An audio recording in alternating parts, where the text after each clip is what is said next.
wa syukru lahu ala taufiqihi wa amtinani wa asyhadu an la ilaha illallah wahdahu la syarika lahu ta'ziman li sya'ni wa asyhadu anna Muhammadan abduhu wa rasuluhu da'ila ridwani. Allahumma salli alaihi wa ala alihi wa ashabihi wa ikhwani. Ikhwan dan akhwat, para pemirsa yang dirahmati Allah Subhanahu wa taala. Alhamdulillah pada kesempatan kali ini kita akan sama-sama bahas satu topik yang penting bagi kita semua, yaitu dalam perihal mencari teman, ya. Apalagi teman dekat. Syariat Islam adalah syariat yang sempurna yang juga mengatur tentang permasalahan ini. Karena kita tahu namanya teman adalah suatu kebutuhan yang boleh kita katakan yang mendesak bagi kita semua, karena kita makhluk sosial, tidak mungkin kita hidup sendirian. Kita pasti punya teman-teman yang dekat pada kita, tempat kita berdiskusi dengannya, tempat kita memaparkan masalah kita, ya. Terkadang minta nasihat darinya, ya. Oleh karenanya permasalahan ini adalah permasalahan yang penting, karena teman punya pengaruh yang sangat besar, bisa membawakan kita kepada kebaikan dan bisa mengantarkan kita kepada keburukan. Karenanya telah datang banyak dalil yang menjelaskan tentang kewajiban seorang untuk selektif dalam memilih teman, ya. Karena tadi pengaruh teman sangat luar biasa. Sebagaimana pepatah Arab berkata, as-sahibu sahib, bahwasanya sahabat itu akan menggeret, ya. Dan namanya persahabatan pasti mengalami ada proses sinkronisasi. Entah yang satu mengikuti yang kedua atau yang kedua mengikuti yang pertama. Jika tidak, maka pertemanan tersebut tidak akan langgeng.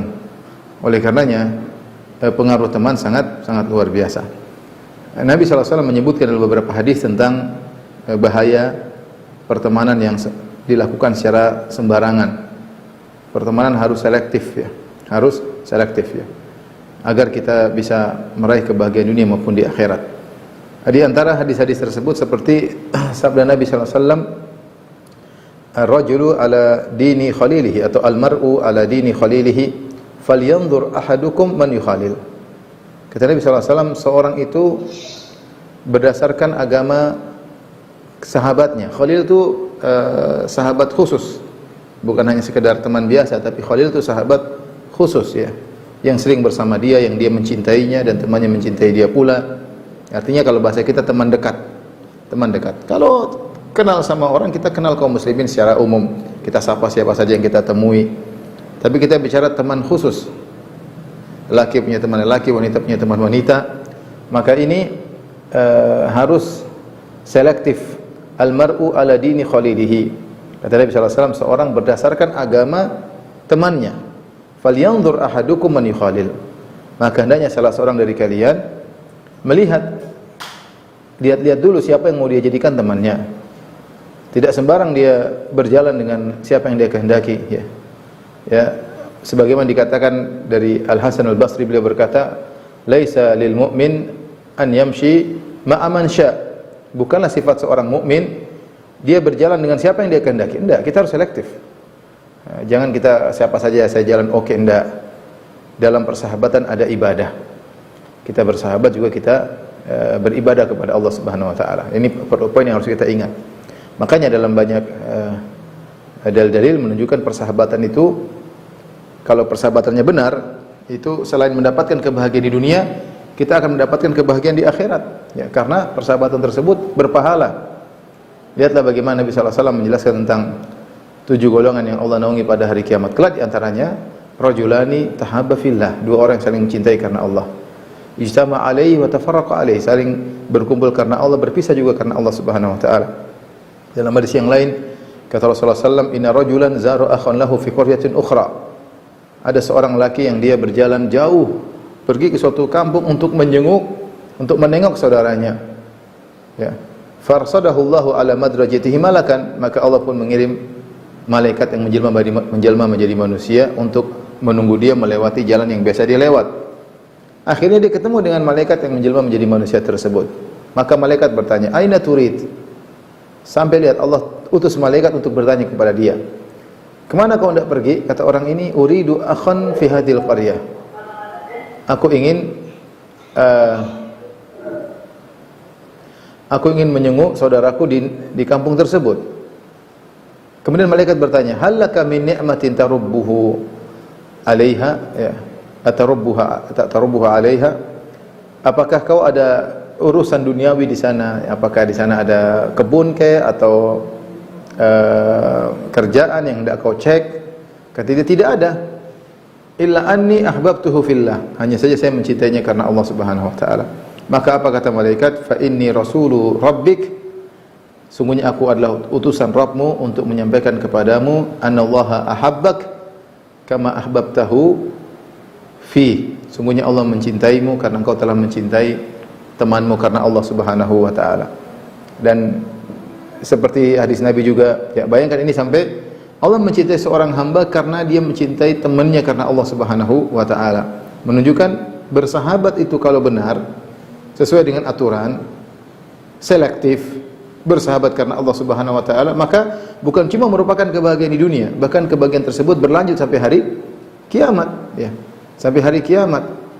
Allah mengatakan di hari kiamat, kala ainal mutahabbuna bi jalali. Mana orang-orang saling mencintai karena aku. Allah mencari mereka, ya. Kata Allah, wajabat mahabbati, wajib kecintaanku mengenai siapa? Al-mutazawiraini fiyya. Dua orang yang saling menziarahi karena aku. Ya, al-mutahabbina fiyya, orang yang saling mencintai karena aku. Allah berikan mereka keistimewaan pada hari kiamat kelak. Makanya ikhwan dan akhwat yang dirahmati Allah Subhanahu wa taala, dalam bersahabat kita harus selektif, tidak asal sembarang berteman. Kata tadi Hasan Al-Basri, laisa lil mu'min an yamshi, tidak pantas bagi seorang mukmin an yamshi ma'a man sya, berjalan sama siapa yang dia kehendaki. Dia harus selektif. Dalilnya tadi, al-mar'u ma'a man ahab. Kata Nabi sallallahu alaihi wasallam, al-mar'u ala dini khalilihi. Seorang berdasarkan agama temannya. Falyanzur ahadukum man yukhalil, maka hendaknya seorang melihat siapa yang menjadi temannya. Kalau persahabatan tersebut karena Allah di dunia berlanjut di akhirat, kan bisa jadi di akhirat kelak mereka saling memberi syafaat di antara mereka dengan izin Allah Subhanahu wa taala, jika dua-duanya ternyata bertauhid dan saling mencintai karena Allah Subhanahu wa taala. Hadis berikutnya yang disampaikan juga oleh Nabi sallallahu alaihi wasallam, Nabi sallallahu alaihi wasallam pernah bersabda, "Innama mathalu al-jalisi salih wal jalisi su." Sungguhnya perumpamaan antara teman yang baik dengan teman yang buruk, kahamil misik wa nafikhil kir, seperti penjual minyak wangi dan juga seperti pandai besi. Artinya teman yang baik seperti penjual minyak wangi dan teman yang buruk seperti pandai besi. Hamil misik, adapun penjual minyak wangi, imma an tuhdhiyaka, mungkin dia berikan kepada engkau hadiah minyak wangi, atau imma an ta'ta' minhu, atau kau beli minyak wangi dari dia, atau tajidu minhu rihan thayyibah, atau kau akan dapatkan aroma yang wangi. Intinya kalau kau berjalan dengan penjual minyak wangi, kau pasti dapat kebaikan. Kalau enggak, kau dapat hadiah dari dia berupa minyak wangi, atau kau beli dari dia dan itu kebaikan, atau paling tidak kau kecipratan aroma wanginya karena dia jualan minyak wangi.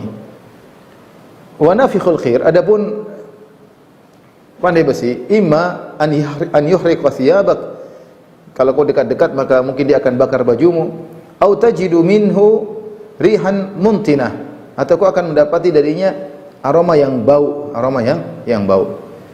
Ini perumpamaan yang sangat indah yang disampaikan oleh Nabi sallallahu alaihi wasallam, bahwasanya berteman dengan teman yang baik manfaatnya besar, dan berteman dengan teman yang buruk juga manfaatnya juga sangat, mudaratnya sangat besar, ya.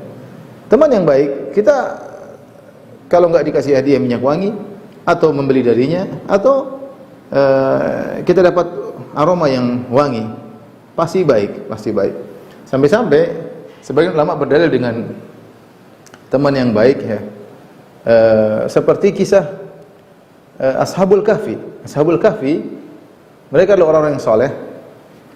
Kemudian mereka memiliki seekor anjing yang berjalan bersama mereka. Akhirnya ketika mereka tidur di goa, akhirnya mereka mendapatkan karomah dari Allah Subhanahu wa taala, sampai mereka akhirnya tidur selama 309 tahun. Para ulama menjelaskan bahwasanya anjingnya pun mendapat kecipratan karomah. Anjingnya pun tidak ikut mati. Karena kalau anjingnya mati karena anjingnya berjaga di luar, kemudian jadi tulang belulang, Lantas kemudian Ashabul Kahfi setelah 309 tahun bangun, dia melihat anjingnya jadi tulang belulang, dia pasti tahu dia sudah tidur lama. Namun dalam Al-Quran disebutkan ketika mereka bangun, mereka berselisih, kita ini tidur berapa lama? Ada yang mengatakan kita tidur sehari, atau mengatakan au ba'dal yaum, kita hanya tidur setengah hari. Ya. Intinya anjing tersebut juga mendapatkan karomah sehingga dia pun tidak mengalami kerusakan pada tubuhnya, padahal dia hanya bergaul dengan orang-orang soleh tersebut. Bahkan anjing tersebut disebut-sebut oleh Allah dalam Al-Quran berulang-ulang. Ya, Allah sebut dalam surat Al-Kahfi, ya, salah satu rabi'uhum khamsuhum kalbuhum, ya, sab'atun wa thaminuhum kalbuhum, ya. Ada yang mengatakan ini adalah 5 atau 6, yang ketujuh, yang ketiga atau 4, yang kelima adalah anjingnya. Ada yang mengatakan ke-8 adalah anjingnya, ya. Sampai disebut-sebut berulang-ulang anjing tersebut, ya. Ini menunjukkan bagaimana keutamaan dekat-dekat dengan orang saleh. Padahal anjing tersebut bukan siapa-siapa, tapi kemudian disebut-sebut dalam Al-Quran, bahkan kecipratan karomat yang dialami oleh Ashabul Kahfi tersebut. Adapun kalau teman buruk, ya tadi, ya, dia akan membakar bajumu, dan paling tidak kau akan mendapati aroma yang busuk darinya. Ya. Orang kalau sudah, ya, Rasulullah SAW menggambarkan tentang orang yang buruk ini, orang kalau sudah melakukan keburukan, meskipun di kamarnya bau yang busuk, namun dia sudah terbiasa. Dia sudah terbiasa dengan bau yang busuk, dia tidak merasa. Nah, kalau ada orang baik datang dari luar, pasti mencium bau busuk tersebut. Tapi kalau orang tersebut nekat masuk di kamarnya, kemudian tinggal berhari-hari, lama-lama sudah biasa, sehingga bau busuk tersebut sudah tidak terasa lagi. Artinya apa? Dia sudah sinkronisasi dengan keburukan, sehingga jadilah keburukan tersebut jadi hal yang biasa baginya. Ini yang bahaya sekali. Tadinya kita peka dengan kemaksiatan, peka dengan kemungkaran, ketika terjerumus dalam orang-orang, berteman dengan orang yang buruk, akhirnya menjadi hal yang biasa. Bahkan suatu kemungkaran tadi sudah tidak terlihat sebagai kemungkaran, karena aroma yang busuk tadi sudah tidak tercium sebagai aroma yang busuk, karena sudah sinkronisasi, waliyadzubillah. Taib, di antara dalil yang disebutkan juga oleh Nabi sallallahu alaihi wasallam tentang pentingnya selektif dalam berteman, kata Nabi sallallahu alaihi wasallam, la tusahib illa mu'minan, ya, wala ya'kulu ta'amaka illa taqi, atau kama qala Nabi sallallahu alaihi wasallam. Kata Nabi sallallahu alaihi wasallam, janganlah kau berteman kecuali dengan orang beriman, dan jangan makan makananmu kecuali orang yang bertakwa. Jangan berteman kecuali dengan orang beriman, dan jangan makan makananmu kecuali yang bertakwa. Maksudnya apa? Maksudnya berusaha untuk tidak interaksi dengan, kalau ada main ke rumahmu atau kau berjalan dengan dia, berusaha kau milih teman, sehingga kalau kau pun traktir, yang kau traktirlah orang beriman. Berusaha. Ya, ini anjuran dari Nabi sallallahu alaihi wasallam. Tapi la tusahib illa mu'minan. Jangan kau berteman kecuali orang beriman, ya. Ini perintah dari Nabi sallallahu alaihi wasallam, atau larangan untuk berteman dengan teman yang sembarangan. Harus selektif dalam berteman. Ini berlaku bagi laki-laki maupun wanita, ya. Taib. Oleh karenanya Allah Subhanahu wa taala memerintahkan Nabi untuk bersabar dengan teman-teman yang baik. Wasbir nafsaka ma'al ladzina yad'una rabbahum bil ghadati wal 'ashyi yuriduna wajha, dalam surat Al-Kahfi. Kata Allah Subhanahu wa taala, sabarkanlah dirimu wahai Muhammad, ma'al ladzina yad'una rabbahum bil ghadati wal 'ashyi, bersama orang-orang yang berdoa kepada Tuhanmu di pagi hari dan di petang hari. Jadi kita butuh kesabaran. Punya teman, kalau teman kita teman yang soleh, teman yang bertakwa, kita bersabar dengan mereka. Dan mereka tidak sempurna, mereka punya kekurangan, tapi kebaikan mereka sangat banyak, ya. Bayangkan seorang teman yang kalau kita lihat dia ingatkan kita kepada akhirat, ya. Seorang teman yang kalau kita punya kesalahan dia tegur kita, ya. Teman yang indah seperti ini kalau ada, maka pertahankan. Oleh karenanya diriwayatkan dari Umar bin Khattab radhiyallahu anhu, dalam sebagian buku disebutkan Umar bin Khattab menyebutkan di antara nikmat yang terindah adalah punya teman yang baik, ya. Kata Umar, ma u'tiya 'abdun ba'dal Islam nikmatan khairan min akhin salih. Tidaklah seorang diberi kenikmatan setelah nikmat agama Islam seperti nikmat memiliki saudara yang saleh. Ya, fa in ra'a ahadukum muddan falyastamsik bihi. Kalau kalian mendapati ada teman kalian saleh, sayang dengan kalian, maka berpeganglah dengan teman tersebut, ya. Sayangnya asar ini tidak terdapat dalam buku-buku hadis, tapi disebut dalam sebagian buku-buku saja, namun tanpa sanad. Namun makna perkataan Umar bin Khattab ini, yang diriwayatkan Umar ini, maknanya benar. Maknanya tidak ada nikmat yang paling besar setelah nikmat Islam seperti nikmat teman yang baik. Teman yang baik itu luar biasa ya. Bahkan sebagian kita lebih dekat dengan teman daripada keluarga ya. Karena kalau sama keluarga kita ada pekewuh, malu, enggak enak. Kalau teman kita ngobrol, kita terbuka ya. Kita mungkin ada curhat, tempat kita dia menasihati kita kekurangan, dia mendekati kita dengan kebaikan, dia pingin kita baik ya. Teman, kalau kamu punya teman seperti ini, peganglah erat-erat, jangan tinggalkan. Teman seperti begini sudah jarang ya. Jarang. Dan itu nikmat yang sangat besar kata Umar bin Khattab radhiyallahu taala anhu. Oleh karenanya Al-Imam Ibnu Qayyim rahimahullah dalam kitabnya Madarijus Salikin jilid 3 halaman 322 dia sebutkan tentang pentingnya berteman dengan teman yang baik. Dia mengatakan mujalasatul arif tad'uka min sittatin ila sittah.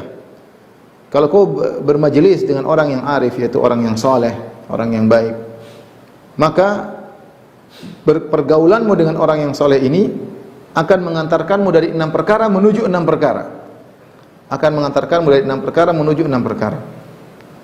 Apa itu 6 perkara menuju 6 perkara? Kata Ibnu Qayyim rahimahullahu taala, minasyakki ilal yaqin. Dari keraguan kepada keyakinan.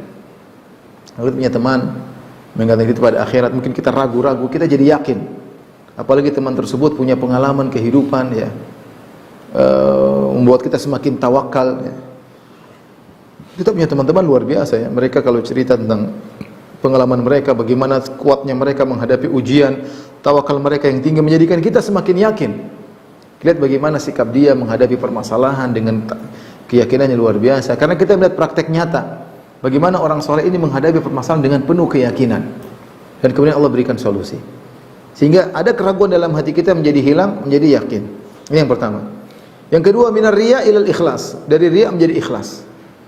Jadi kalau bertemu dengan orang-orang yang soleh, yang mereka menyembunyikan amal soleh mereka, yang mereka tidak pernah menceritakan amal soleh mereka, yang mereka berusaha ikhlas, kita akan terpengaruh.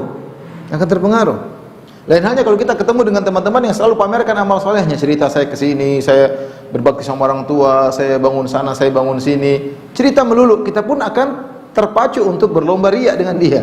Oh saya juga begini, akhirnya kita terbawa untuk ikut-ikutan riya bersama orang tersebut. Tapi kalau kita dapati teman yang ikhlas ya, yang selalu tidak menutupi kebaikan-kebaikannya ya, tidak pernah cerita ya, akan nampak sinar keikhlasan dari wajahnya.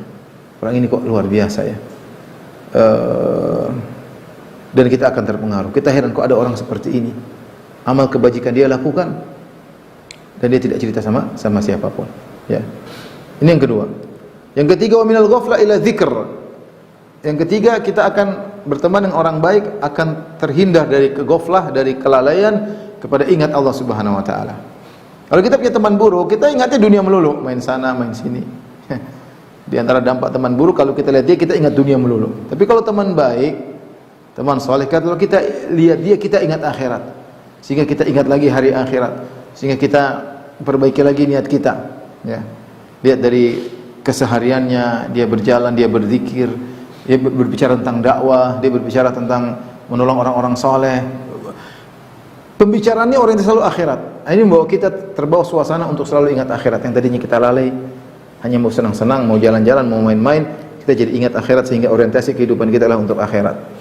Kemudian di antaranya wa minar raghbah fid dunya ila raghbah fil akhirah. Ya, dari kecenderungan kepada dunia akhirnya menjadi kecenderungan kepada akhirat. Ya, sebagian orang yang diberi kelebihan harta oleh Allah Subhanahu wa taala, ketika dia bergaul sama orang-orang yang saleh, akhirnya banyak dananya kemudian dia infakkan di jalan Allah Subhanahu wa taala. Dia melihat ada orang sosok yang subhanallah benar-benar pikirannya selalu apa?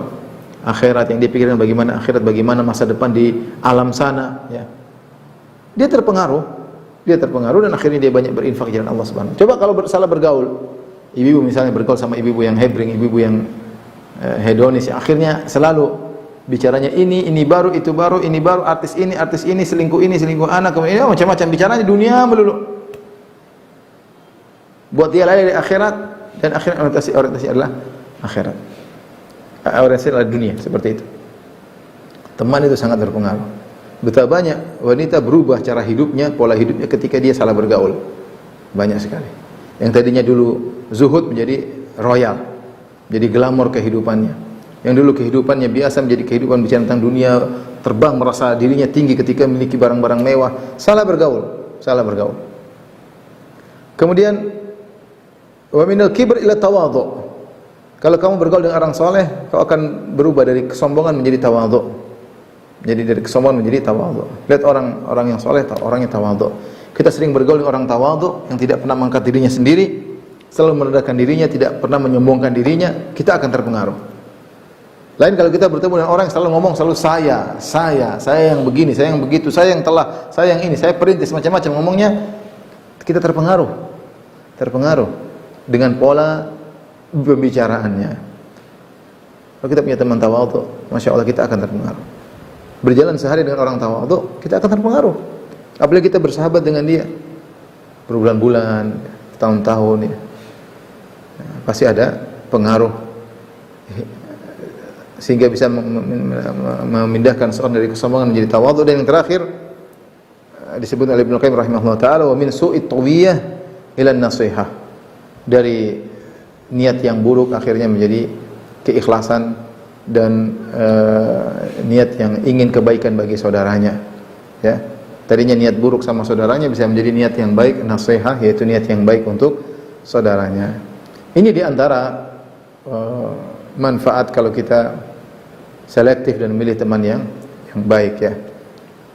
Di dunia kita merasakan kebahagiaan, ya, teman sejati. Belum lagi kalau di akhirat. Di akhirat kalau Allah beri kesempatan maka saling memberi syafaat, ya.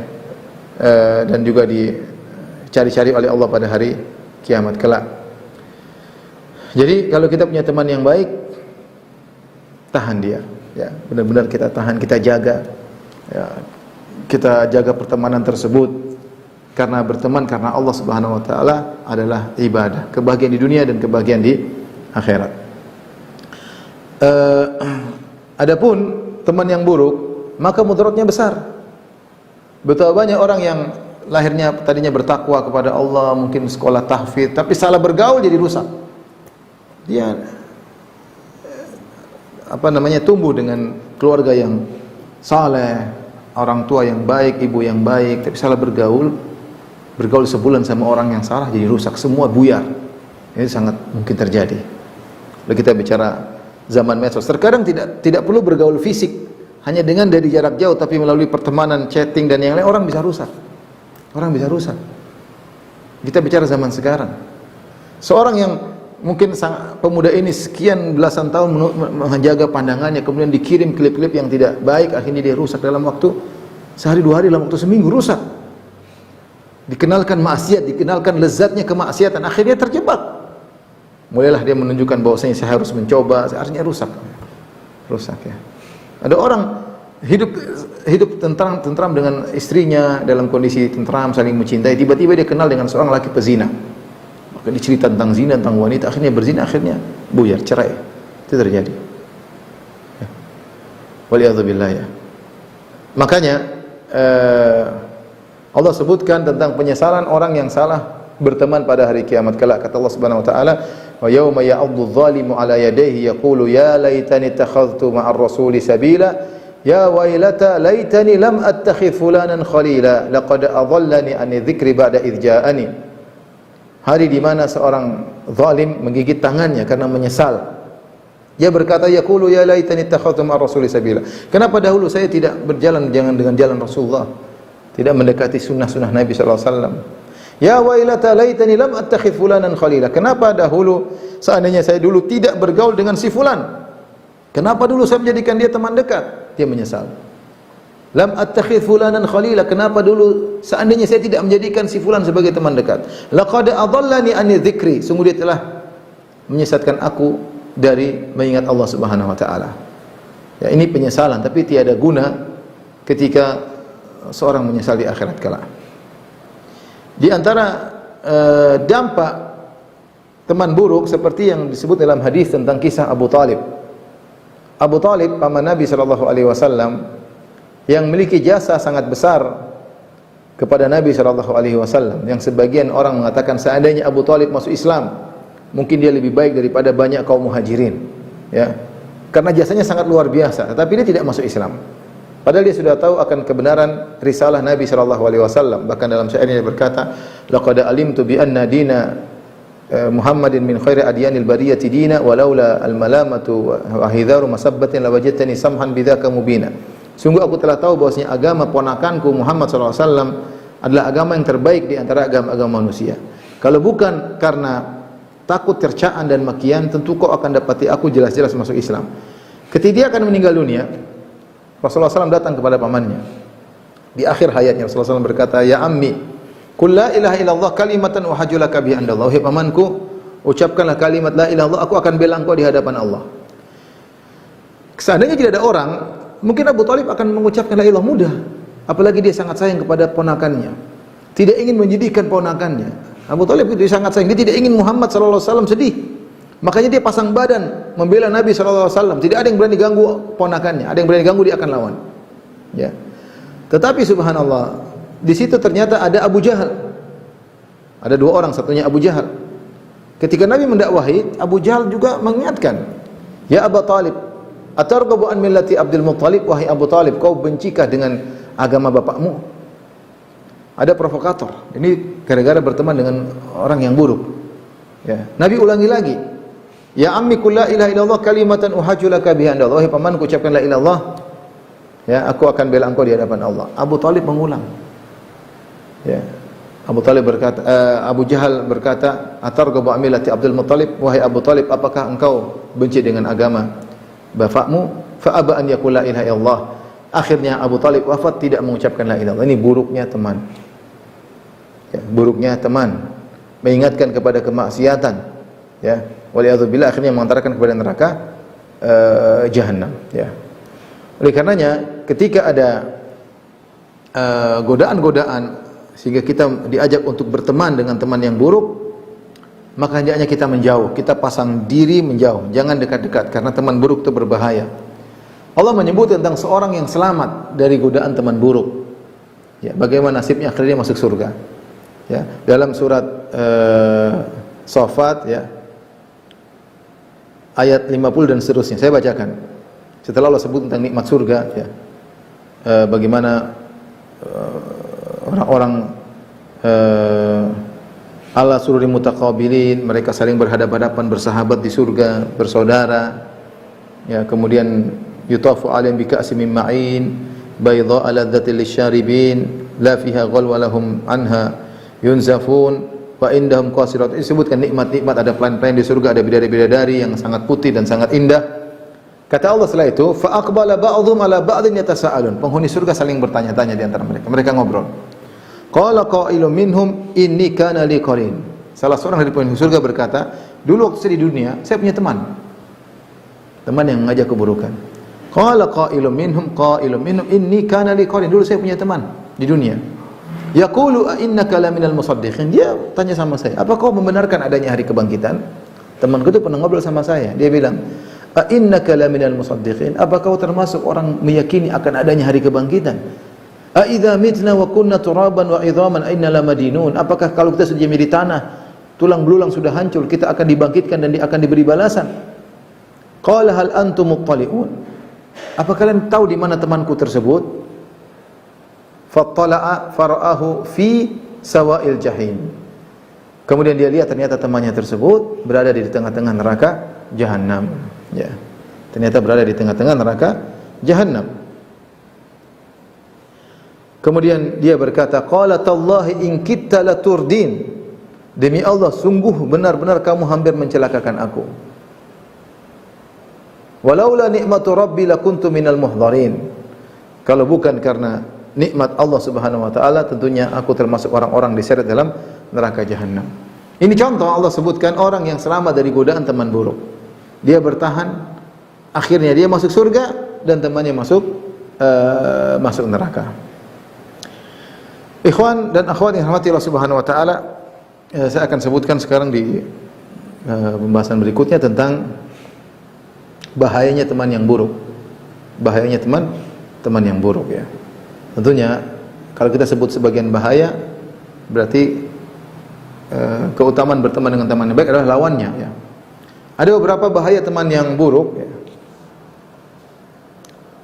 Di antaranya yang pertama, kalau kamu punya teman yang buruk, bisa jadi dia akan buat engkau ragu tentang keyakinanmu dan bisa membuat engkau lari dari keyakinanmu yang benar. Ini bergaul dengan teman-teman yang buruk. Ya. Saya contohkan, sebagai orang misalnya, ini kenyataannya. Dia seorang dengan akidah yang benar, kemudian dia pergi ke luar negeri, berteman dengan orang-orang luar negeri, dengan orang laki-laki, wanita, kemudian dia terjerumus apa yang dia lakukan, mulai akhir timbul dalam dirinya, masa sih orang-orang seperti ini kemudian masuk neraka? Ini contoh, pergaulan dia dengan teman-temannya seperti itu membuat dia ragu tentang Islam, dan membuat dia ragu tentang surga dan neraka, membuat dia ragu tentang apa masalahnya syirik, yang penting baik, sehingga banyak orang-orang yang pergi ke luar negeri pulang jadi liberal. Akidah yang dia yakini selama ini dia buang karena salah pergaulan. Ini contohnya yang membuat seorang ragu tentang apa yang dia yakini. Saya tidak usah bicara sebenarnya. Secara contoh, seorang sering bergaul dengan ahlul bidah yang membolehkan ini, membolehkan anu, membolehkan ini, akhirnya dia mulai ragu tentang akidahnya sebagai seorang ahlu sunnah. Dia ragu. Kenapa? Karena dia bergaul dengan mereka yang selalu menghembuskan tentang syubhat-syubhat, tentang bid'ah-bid'ah yang mereka lakukan. Ya. Paling tidak dia tidak akan mengingkari, minimal ya. Ya, saya tahu ada seorang dia di atas akidah Ahlussunnah wal Jamaah ya. Akidah salaf, tetapi ketika dia bergaul dengan saudara-saudara kita yang terjerumus dalam bid'ah, akhirnya dia tutup mulut. Tutup mulut, tidak pernah menegur perbuatan mereka sama sekali. Justru yang dia tegur selalu adalah salafin yang selalu dia kritiki. Sementara mereka-mereka yang terjerumus dalam bid'ah tidak pernah dia kritiki sama sekali. Karena lebih dekat dengan mereka, bergaul artinya tutup mulut. Saya tidak tahu apakah dia tutup mulut karena ragu tentang bahwasanya bid'ah adalah bid'ah, syirik adalah syirik, atau dia ragu dengan akidah dia yang sebelumnya dia yakini. Ini contoh ya, salah pergaulan. Jadi bergaul dengan teman yang salah bisa membuat kita ragu tentang akidah kita. Yang jadi liberal banyak. Dari luar negeri ke Eropa, ke Amerika, kemudian salah bergaul, kemudian kesimpulannya semua baik. Selesai, pulang-pulang jadi liberal. Enggak ada lagi pembahasan syirik, tauhid, enggak ada, selesai. Selesai, sudah. Kalau tidak jadi apa? Jadi sekuler. Udahlah masing-masing, udah masing-masing di masjid tidak usah bicara masalah di luar masjid. Kamu beribadah di masjid, di luar tidak usah bicara masalah agama. Ini salah pergaulan. Salah pergaulan. Adapun kalau tadi kita berteman dengan yang baik, tentunya menkokohkan akidah kita. Yakin, kita semakin yakin, menasihati kita, semakin berpegang teguh di atas sunnah. Apalagi kalau kita baca bagaimana para salaf dahulu mereka tegar di atas sunnah, bagaimana ujian-ujian yang mereka hadapi. Tapi kemudaratan yang kedua gara-gara berteman dengan teman yang buruk. Bahwasanya namanya teman pasti mengajak untuk berbuat keburukan sebagaimana yang dia lakukan. Kalau teman kita suka melakukan maksiat, dia tidak akan betah untuk bergaul dengan kita kecuali kita seperti dia. Ya. Karena saya katakan tadi namanya berteman pasti ada sinkronisasi. Kita ikut dia atau dia ikut kita. Kalau kita tidak kuat, kita ikut dia. Kita ikut dia ya. Ya, karena seorang pasti terpengaruh dengan temannya. Kebiasaan temannya akan berpengaruh pada dirinya. Temannya misalnya suka ucapan kata-kata yang kotor, kita akan ikut-ikutan. Kalau bisa bicara yang kotor, yang jelek, yang buruk, kita terikut. Karena teman kita seperti itu cara umumnya. Ya. Kalau teman kita hidupnya glamor, kemewahan, kita pun akan berhidupan seperti itu. Ibu-ibu hati-hati. Teman hidupnya glamor, mewah, bicara tentang dunia terus, tentang ini, pasti ibu akan ikutan. Lemah. Kita, jati diri kita lemah. Kita sangat mudah terpengaruh dengan orang sekeliling kita. Sangat mudah terpengaruh. Ya. Bahkan tabiat kita jadi hilang tanpa kita sadari. Tadinya tawadhu, tiba-tiba jadi sombong. Harusnya kalau sama teman baik, sombong jadi tawadhu. Kita tadinya tawadhu, jadi sombong. Kita tadinya zuhud, dunia seperlunya, sekarang malah tidak zuhud, malah berlebih-lebihan. Kenapa? Karena teman kita itu selalu menampakkan, selalu memamerkan, sehingga kita tersaingi untuk seperti dia. Kita ingin gaya hidup seperti dia, jalan sana, jalan kemari, selfie, masuk ke Instagram, dan akhirnya kita bergaya seperti kehidupannya. Ini baik laki-laki maupun perempuan, tapi perempuan sangat mudah terpengaruh. Ibu-ibu sangat mudah terpengaruh. Maka seorang waspada. Tabiat kita yang biasa tadinya baik, tawadhu, rendah hati, jadi terkikis tanpa kita sadari. Bukannya kita mempengaruhi dia malah mempengaruhi kita. Ya. Apa namanya? Ada salah seorang penuntut ilmu yang sampai dikhawatirkan dia bergaul dengan orang-orang yang berkendaraan mewah, ingin pengaruhi mereka, malah dia sekarang mulai udik berkendaraan mewah, mulai terpengaruh kendaraan mewah ya. Seharusnya dia berniat untuk mengaruhi orang-orang tersebut, malah dia yang terbawa. Ya, malah dia yang terbawa. Apalagi kemudian dibukakan kenikmatan di hadapan dia. Tadinya dia tidak tahu jadi tahu. Tadinya tawadhu menjadi duniawi. Dan itu tanpa dia sadari.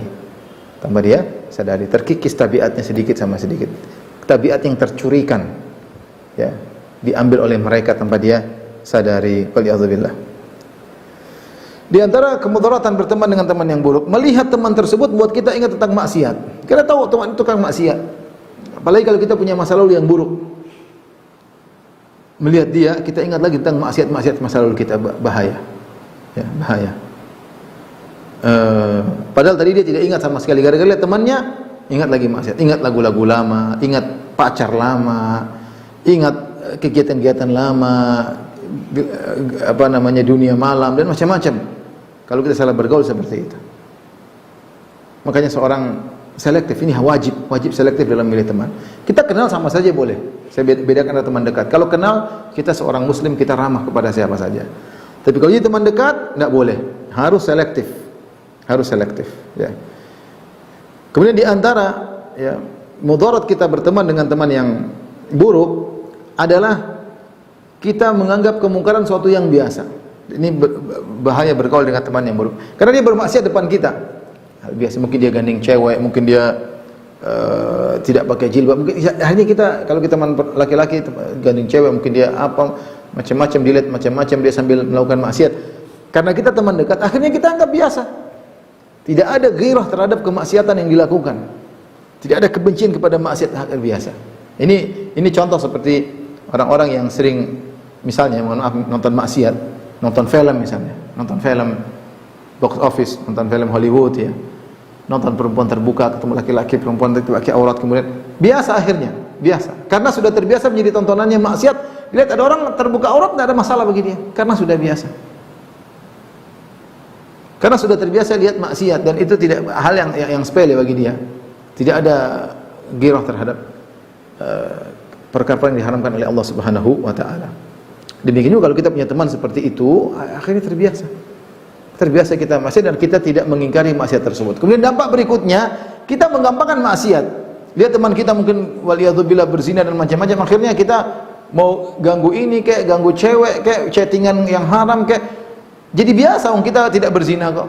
Kita anggap maksiat yang kita lakukan, memandang hal yang haram jadi biasa karena teman kita lebih parah. Jadi dampak berteman buruk itu banyak. Dampak berteman buruk itu, teman buruk itu sangat menimbulkan banyak keburukan. Kemudian di antara teman buruk tidak akan, dia akan berusaha menutup aib kita. Ya.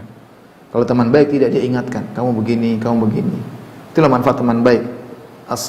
Shadiqus shadiq, teman yang baik adalah yang kalau kita punya kesalahan dia tegur, sebagaimana sabda Nabi sallallahu alaihi wasallam, al-mu'min mir'atun li akhihil mu'min. Bahwasanya seorang mukmin adalah cermin bagi saudaranya. Cermin apa? Kalau seorang bercermin akan kelihatan kalau ada ininya kah, ada kotoran di wajahnya, kotoran di matanya, maka cermin itu akan memperlihatkan. Nah, seorang mukmin yang baik, dia menegur temannya kalau ada kesalahan. Adapun teman yang buruk, dia cuek aja, dia sendiri maksiat, sibuk dengan maksiatnya, kita bermaksiat dia cuekin ya. Sehingga aib kita justru dia sembunyikan, sehingga kita terkesan orang yang baik dibandingkan dengan dia. Padahal teman yang baik tidak, teman yang baik kalau kita punya kesalahan dia tegur. Ya, dia tegur ya. Bahkan saya bilang murid yang baik menegur ustadznya kalau punya kesalahan dengan kata-kata yang baik, kata-kata yang bijak. Ustadz, mohon maaf Ustadz, begini-begini. Apa? Enggak ada masalah. Al-mu'min mir'atun li akhil mu'min. Mu'min adalah cermin bagi saudaranya. Jangan dibiarkan saudara kita terjerumus dalam maksiat tidak kita tegur. Ya, tidak kita tegur. Kemudian di antara dampak buruk kalau kita berteman dengan teman-teman yang buruk, kita terhalangi dari berteman dengan teman-teman yang baik. Karena kita punya komunitas. Gara-gara kita punya komunitas yang buruk, kita terhalangi dari berteman dengan teman-teman yang baik. Ini adalah kerugian. Kerugian, ikhwan. Salah bergaul buat kita rugi, bukan rugi di dunia sih, rugi di akhirat. Ya, bukan rugi harta. Qul innal khasirina alladzina khasiru anfusahum. Sungguhnya orang-orang yang merugi, sungguhnya adalah orang yang merugikan diri mereka. Kalau rugi uang, rugi harta masih nggak ada masalah. Jiwa kita rugi, jiwa kita bisa masuk neraka. Kita rugi diri kita gara-gara salah bergaul. Harusnya kita ketemu dengan orang soleh, hati bahagia, kita malah cari kelezatan duniawi dengan bergaul dengan teman-teman yang buruk. Maka hidup ini saya katakan kita punya pilihan, ya. Ini pilihan. Kita ingin bahagia dengan teman-teman buruk atau ingin bahagia dengan teman-teman baik. Ya. Teman-teman buruk benar ada kelezatan, ketawa, ketiup, bercanda, maksiat, jalan-jalan, ada kelezatan. Tapi itu mengantar kita kepada kebinasaan. Jangan ragu-ragu kita untuk left dari suatu grup, tinggalkan. Jangan ragu-ragu kita blok seorang kalau mengganggu kehidupan kita, blok. Hati-hati. Ada orang mulai bergaul, cara bergaulnya enggak benar, mulai menggiring kita, kita sadar, segera kita blok. Jangan kita gampangkan. Karena setan menggiring sedikit demi sedikit. Betapa banyak orang soleh jadi buruk gara-gara temannya yang buruk. Ada orang penuntut ilmu jadi pikirannya duniawi melulu. Salah bergaul. Semuanya mau didolarkan, semua kegiatan mau didolarkan. Salah bergaul. Ya. Hati-hati kalau ada orang menggiring kita, membuat kita lupa dengan akhirat, justru cenderung pada dunia, jauhi dia sedikit demi sedikit. Jangan kita ikuti, karena kita akan terbawa tanpa sadar, kita merasa kita ukhrawi, ternyata kita duniawi.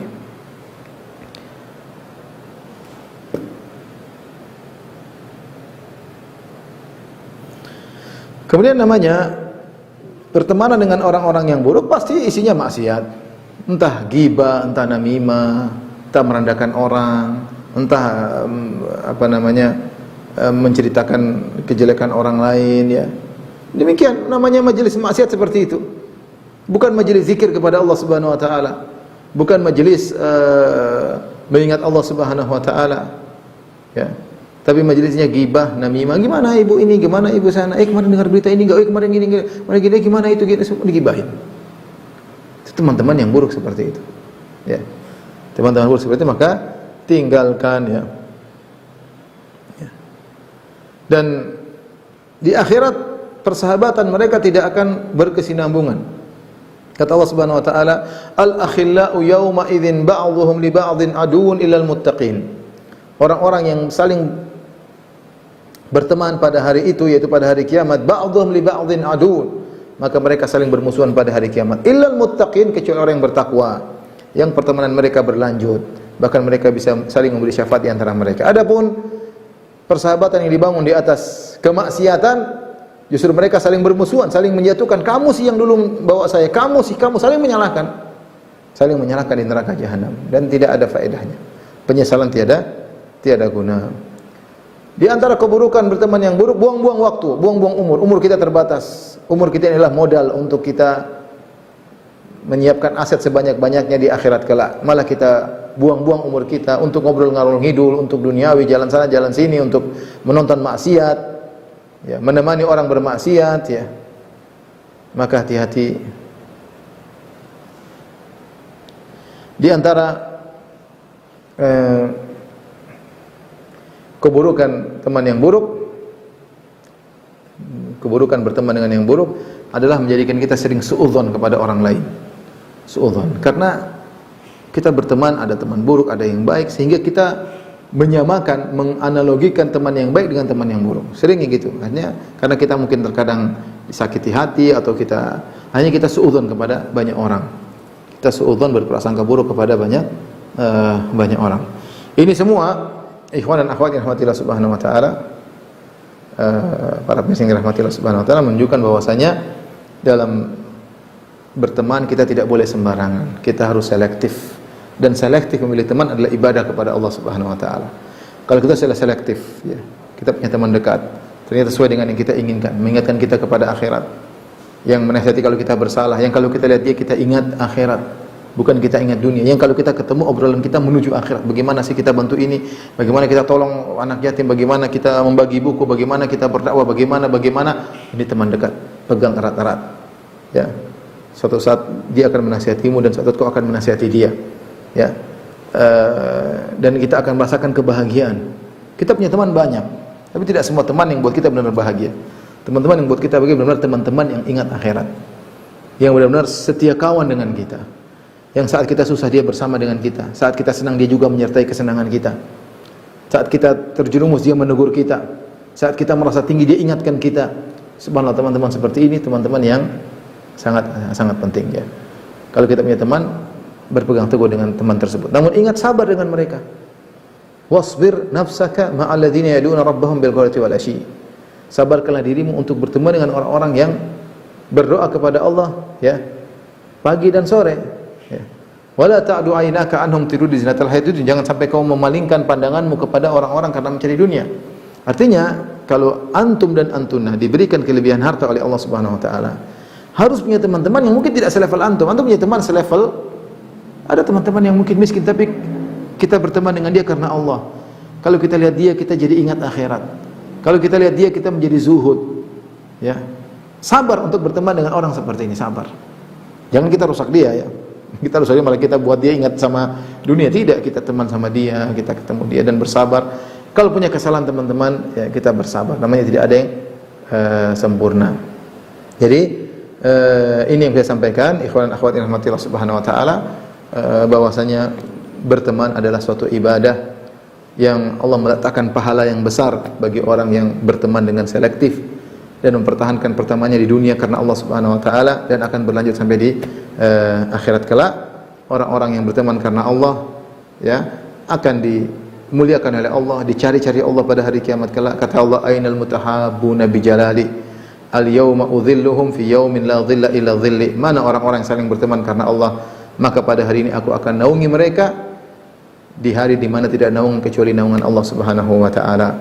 Wallahu ta'ala alam bisawab. Ini saja yang bisa saya sampaikan. Kalau ada yang bertanya saya persilakan. Pertemuan ini sebenarnya hal yang simpel tapi ternyata membawa kita ke akhiratnya, dampaknya berbesar juga. Masya Allah, alhamdulillah ya. Jadi untuk mencari teman itu nggak perlu banyak, yang penting teman baik ya. Yang teman baik yang tadi bisa menemani perjalanan kita ya. Ya, bisa kalau kita lagi sedih dia bisa nasihati, kalau kita lagi sombong dia bisa nyuruh kita tawadhu. Kalau kita terjerumus dia pegang tangan kita, kalau kita lagi susah dia tolong, ya seperti itulah. Nah, lanjut ke pertanyaan Ustaz. Ya. Ini ada beberapa pertanyaan yang beberapa sama, cuma Anda coba simpulkan tentang batasan seorang kita menasihati anak kita. Ya. Apakah batasan jika anak kita masih SD, apakah kita sudah bisa memberikan nasihat untuk menjadi teman yang baik? Karena di era zaman sekarang Ustaz, online ini sangat gampang diakses kemana-mana, sehingga kita kadang-kadang bingung apakah harus tegas kepada anak kita, padahal kita masih kecil, karena kita masih SD anak-anak. Apakah kita harus tegas dan bagaimana cara menasihati mereka agar bisa mencari teman yang baik pada yang. Tidak ada salahnya kita memilihkan teman. Kita memilihkan teman ya. Kalau ada kita lihat teman kita, ada teman kita punya anak yang baik, kita dikenalkan. Anaknya baik, kita kenalkan. Terus kita kasih nasihat. Kalian berteman harus ingat jangan lupa sholat. Jadi kita bimbing. Anak-anak kan dia belum bisa membedakan mana yang baik dan mana yang buruk. Meskipun apalagi SD. Tapi kalau kita lihat teman anak kita ada anak yang baik, yang dia sholat, kalau sholat, sholat meskipun masih SD. Seperti itu. Atau kita yang arahkan, ayo sholat, kamu jadi imam, jadi makmum, gantian nanti besok jadi imam, jadi makmum. Nggak ada masalah ya. Jadi kita arahkan. Misalnya kita punya teman, anak kita ada temannya main ke rumah. Tahu-tahu di rumah dia bicara anjing, babi ya. Kita dengar, kita ingatkan. Besok kamu nggak boleh main lagi seperti itu. Ingat, ini bukan omongan orang yang bertakwa, ini bukan omongan orang yang berpendidikan, bukan omongan orang yang terhormat, itu omongan orang jalanan yang tidak tahu pendidikan, yang tidak orang-orang yang buruk. Maka jangan kau bergaul seperti itu. Kita jelaskan sebabnya. Kenapa ibu melarang kamu teman dengan anak itu? Karena anak ini omongannya begini-begini. Kita jelaskan, anak insya Allah paham. Apalagi umur sudah kelas 3, kelas 4 sudah paham. Mereka tahu mana yang baik, mana yang buruk ya. Mana yang baik, mana yang buruk.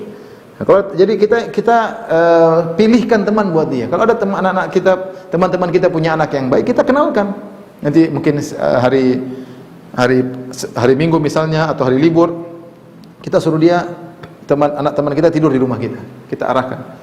Kita lihat mereka berteman, mainnya terarah, waktunya sholat, ayo sholat. Kita ingatkan seperti itu. Ayo masak-masak, bikinkan umi teh, bikinkan umi apa-apa, bikinkan abi, misalnya gorengkan telur atau indomie atau apa terserah. Jadi kita arahkan. Jadi ini mulai. Nanti gantian dia main di rumah anak tersebut. Jadi kita pilihkan teman ya.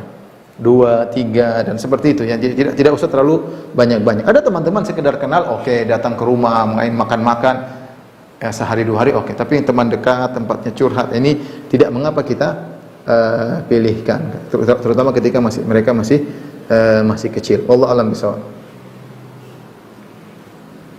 Masya Allah.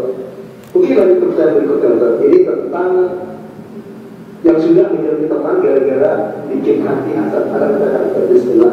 Ustaz, Anda sudah menghindari teman yang akhir-akhir ini sering memamerkan kesuksesannya dan kekayaannya. Tapi Anda merasa apakah Anda hasad atau Anda yang tidak luas hatinya karena telah mendengar ceritanya Anda seperti ini kurang bersyukur, Ustaz.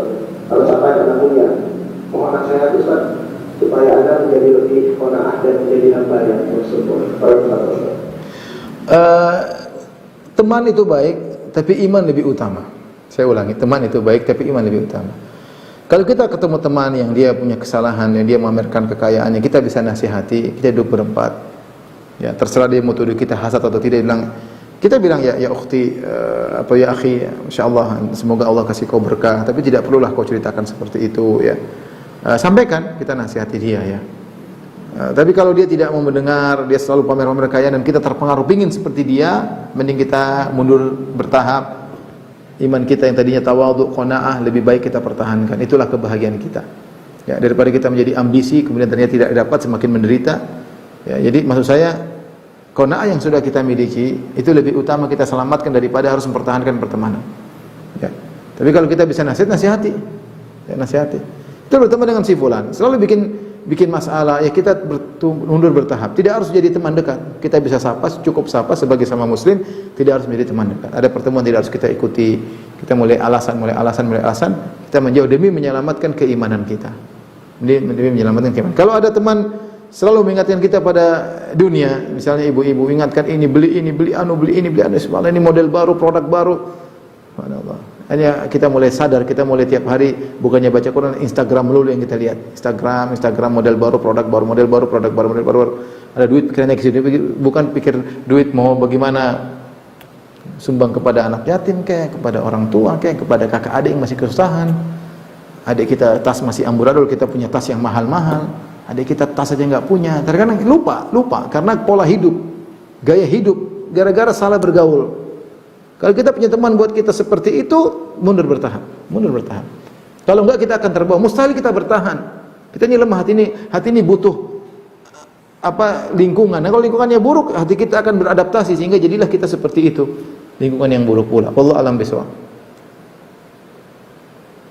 Nah, Ustaz, ada pertanyaan berikutnya tentang soal ini. Ada pertanyaan dari para mahasiswa yang sekolah di salah satu kampus Islam negeri yang ternyata mengharuskan dia harus berteman dan bersahabat dengan teman-teman yang notabene muslim, tapi akidahnya mungkin sedikit belok.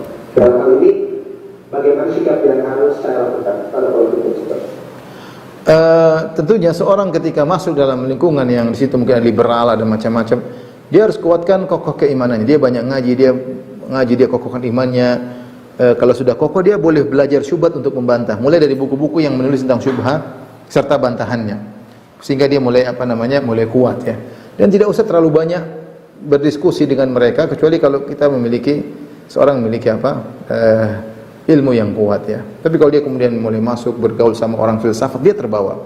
Kalau dia tidak punya iman yang kokoh, dia akan terbawa. Ketika dia mulai menyadari dirinya mulai terbawa, maka tinggalkan semua itu, tinggalkan pergaulan tersebut. Kalau dia sekolah di satu sekolah, ternyata imannya dirusak, tinggalkan sekolah tersebut. Nggak perlu.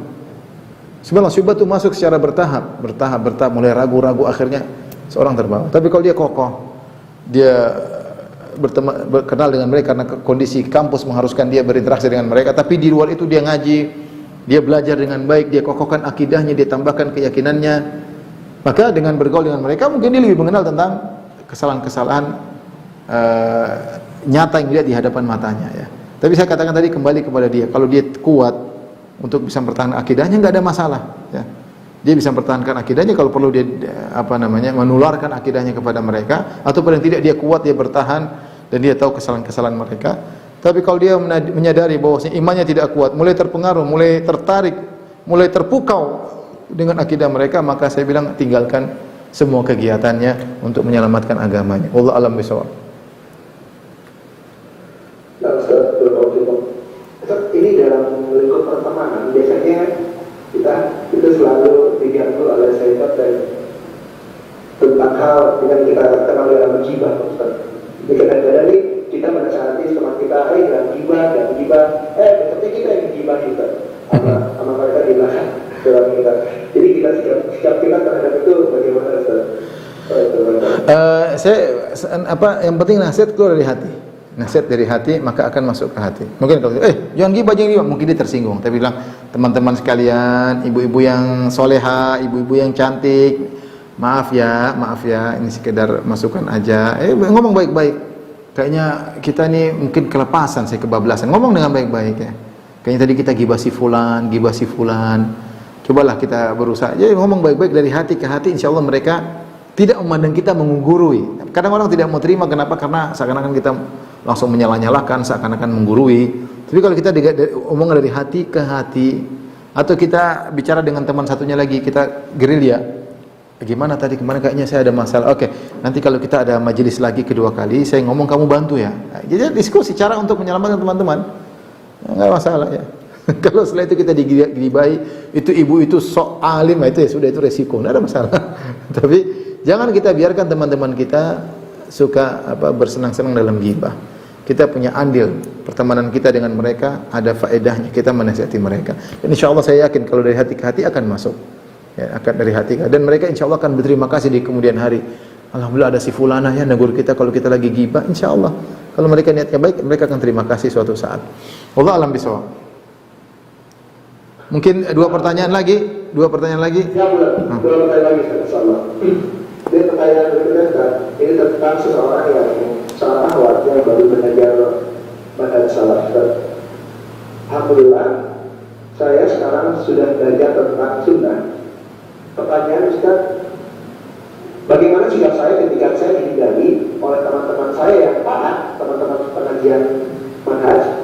Karena saya sering berteman dengan teman-teman saya yang dulu dan yang belum berputus sunnah. Padahal sebenarnya saya tetap ingin berteman dengan teman saya tanpa meninggalkan teman saya yang lain.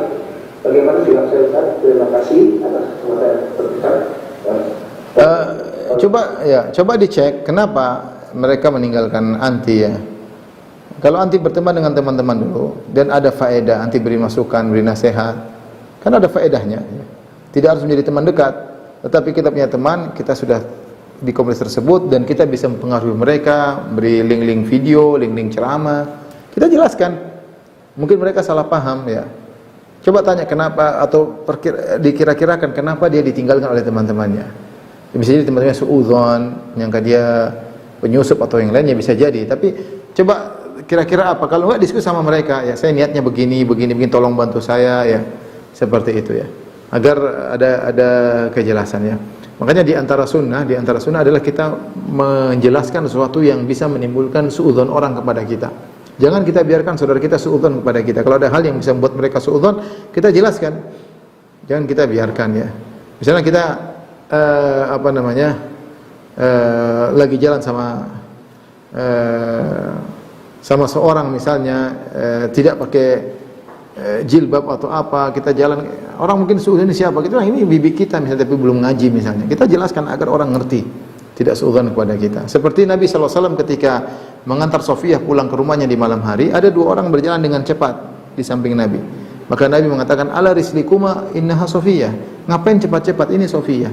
Kata mereka, subhanallah, kami tidak curiga apa-apa kepada engkau wahai Nabi. Kata Nabi SAW, tapi saya takut syaitan melemparkan sesuatu dalam hati kalian. Ya, setan bisa menjadikan suatu alasan untuk kalian curiga kepadaku di kemudian hari. Maka Nabi SAW menghilangkan, memutus langkah syaitan dengan menjelaskan ini Sofiyah. Jadi jangan suudzon ya, ini Sofiyah. Maka Allah mengatakan di antara sunnah adalah seorang berusaha menghilangkan sebab yang menjadikan orang suudzon sama dia. Kalau dia melakukan sesuatu, dia jelaskan, saya begini-begini, jangan ada yang suudzon ya. Itu baik. Maka perlu dicek tadi kenapa teman-temannya meninggalkan dia, khawatir ada sesuatu yang mereka salah pahami. Wallahu a'lam bishawab. Pertanyaan terakhir. Nah, Ustaz, satu pertanyaan terakhir. Bismillah, Ustaz izin bertanya. Ustaz, saya mau tanya, apakah kalau saya sudah minta maaf kepada teman secara umum atas semua kesalahan saya dulu, lalu dia belum memaafkan saya dan masih memusuhi saya, apakah saya sudah lepas tanggung jawab di hari kiamat dan dia berdosa akibat dia tidak memaafkan saya? Mohon jawabannya kepada Ustaz. Hak dia memaafkan atau tidak urusan dia. Anti urusannya kepada Allah Subhanahu wa taala. Anti sudah minta maaf dengan minta maaf yang benar. Kalau dia masih belum maafkan, datang ke rumahnya. Apalagi kalau kita berbuat zalim kepada dia, ya, masalahnya repot. Kalau kita berbuat zalim sama orang, orang tersebut berhak menuntut kita pada hari kiamat kelak. Dia bilang enggak, nah di hari kiamat, ya, itu hak dia. Kenapa kita dulu buat masalah sama dia? Makanya yang dianjurkan, yang diharapkan dari kita kalau kita berbuat salah, kita minta maaf dengan sungguh-sungguh serius. Datang kepada dia, bawa kue kayak apa kayak, ya, karena kita punya salah sama dia. Jangan ketika kita minta maaf kita masih ego, kita bilang mohon maaf kalau saya punya salah ya. Kalau kita punya salah, ngapain kita bilang kalau saya punya salah? Benar-benar minta saya minta maaf. Saya minta maaf. Jangan juga minta maaf nunggu hari lebaran baru minta maaf. Kapan kita punya kesalahan segera minta maaf, sebelum dia meninggal dulu atau kita meninggal lebih dahulu. Ngapain kita ego-egoan? Jadi kalau kita punya salah, kita minta maafnya serius agar dia benar-benar maafkan. Kalau kita sudah serius minta maaf dan dia tidak maafkan, serahkan kepada Allah. Mudah-mudahan Allah mengampuni kita. Demikian saja rekan-rekan yang dirahmati Allah Subhanahu wa taala, kajian kita semoga bermanfaat. Demikian wabillahi taufiq wal hidayah. Assalamualaikum warahmatullahi wabarakatuh.